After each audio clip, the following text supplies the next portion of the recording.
Usually when I hear the word flea market, I'm not that excited about it, but like a lot of this stuff isn't just garbage. It's like really beautiful. This flea market's sort of a cut-up, Bob. Every weekend, tourists, Brooklyners, and hipsters from all over flock to the Brooklyn Flea. The selection of handcrafted trinkets, antiques, vintage clothing, and great food has helped turn the market into a small empire in just 5 years. Our sort of formula, I guess you could say, is that we curate the market. We purposely didn't have the market be full a lot in the first couple of years, rather than accept someone who we thought was below our standards. We actually preferred to have fewer vendors with the high standards.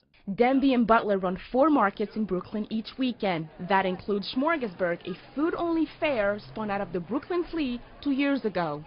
The folks that come to the market, they're seeking some non-corporate or non-big box sort of shopping experience. The market is often visited by scouts from well-established retailers and has also become a business incubator of sorts for its entrepreneurs and independent vendors. With the heavy foot traffic happening here, the market fosters exceptional opportunities for these individual sellers to grow their businesses. David Sokosh is a trained photographer who started selling at the Flea in 2008 after his art gallery didn't survive the recession. At first, it was just an economic reality. I started out just selling antiques and extra things from the house, and that included some antique clocks. More and more people started asking David about watches, and that's when the thought of starting an actual business through the Flea first crossed his mind. My ideas about it started to change. I studied with a watchmaker for a year, and then started Brooklyn Watches 3 years ago. This is my career at this point.